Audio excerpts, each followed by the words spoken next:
সরকার রাষ্ট্র কর্তৃক আনিত সমস্ত আপিল এবং যে সমস্ত পিটিশন ছিল সবগুলো ডিসমিস হয়েছে। অর্থাৎ হাইকোর্ট বিভাগের যেই রায়, খালাসের যে রায়, সেটা বহাল আছে। কাজেই আমি বলবো যে আমি গর্ব অনুভব করি আমার সুপ্রিম কোর্ট নিয়ে, আমার হাইকোর্ট বিভাগ এবং আমার অ্যাপেলেট ডিভিশন নিয়ে, যে এখানে ন্যায়ের দণ্ড, এই ন্যায়ের দণ্ড, ন্যায়ের মানদণ্ড আজকে আবার তারা উঁচু করে ধরলেন। কাজেই বাংলাদেশে বিচার আছে, আইনের বিচার আছে, আইনের শাসন আছে, এটা আবার প্রমাণিত হলো। আর এই মামলা সঠিকভাবে তদন্ত করে নাই বলে হাইকোর্ট বিভাগ যে অবজারভেশন দিয়েছিল নতুন করে আবার পুনঃতদন্তের, সেটা আজকে আমরা শর্ট ওয়ার্ডারে মাননীয় প্রধান বিচারপতি মহোদয় যেটা পড়ে শোনালেন, আমরা যেটুকু অনুধাবন করতে পেরেছি যে এটা রাষ্ট্রের কাজ, এটা বিচার বিভাগের কাজ না, ঠিকই, কারণ এটুকু এক্সপান্স করা হয়েছে। আর নন অ্যাপিলিং অ্যাকিউজ অর্থাৎ জনাব তারেক রহমান সাহেব এবং আপনার অন্যান্য যারা ছিলেন তারা যারা আপিল করতে পারেননি এবং যারা দেশে উপস্থিত ছিলেন না, তাদের বেলায়ও সেই খালাসের আদেশ যেটা হাইকোর্ট বলেছিলেন যে এই খালাসের আদেশ তাদের বেলা প্রযোজ্য হবে, এটাও আজকে আমাদের অ্যাপেলেট ডিভিশন থেকে এটা বহাল আছে।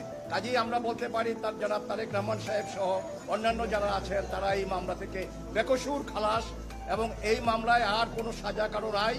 আমরা আবারও আল্লাহ রাব্বুল আলামিনের কাছে কৃতজ্ঞতা প্রকাশ করছি, শুকর গুজার করছি, এবং আদালতের প্রতি আমরা কৃতজ্ঞ চিত্তে আদালতের এই রায়কে আমরা স্মরণ করছি। এবং আমি বাংলাদেশের একজন আইনজীবী হিসাবে আমার সুপ্রিম কোর্ট নিয়ে আমি গর্ব অনুভব করি যে আবার প্রমাণিত হলো যে আইনের শাসন আছে, আর বিনা বিচারে অন্যায়ভাবে কাউকে ফাঁসি দেওয়া যাবে না, এটা আবার প্রতিষ্ঠিত হলো, এবং এই ধারাবাহিকতা যেন বজায় রাখা যায়। আর 164 ধারার জবানবন্দি মরহুম মুফতি হান্নান সাহেবের জবানবন্দির উপরে এই টোটাল মামলাটা ছিল। কিন্তু আজকে মাননীয় প্রধান বিচারপতি যখন রায় পড়ে শোনালেন, সেখানে উনি বলেছেন যে যা একজন ফাঁসির আসামি অন্য মামলায় সিলেটের আনোয়ার চৌধুরী সাহেবের উপরে যে গ্রেনেড অ্যাটাক হয়েছিল সেই মামলায় তখন তার ফাঁসি ছিল, সেখান থেকে এনে তাকে এই যে 164 করা হয়েছে দ্বিতীয়বার, এবং এই সেকেন্ড কনফেশন, এটা আইনত গ্রহণযোগ্য না।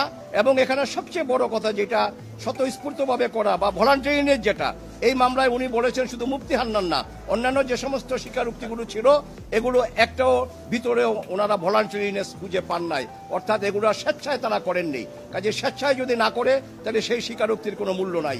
কাজেই এই মামলায় শুধু আসামিদের খালাস হয়নি, আজকে একটা নতুন ধারা যোগ হয়েছে যে ন্যায় বিচারের ক্ষেত্রে আমাদের উচ্চ আদালত কতটা সজাগ পুঙ্খানুপুঙ্খ রূপে, সেখানে এটা মাননীয় প্রধান বিচারপতি মহোদয়ের শর্ট আদেশের মাধ্যমে আমরা সেটা অনুধাবন করেছি, এবং এটা ইনশাআল্লাহ বহাল থাকবে বাংলাদেশ সুপ্রিম কোর্টে।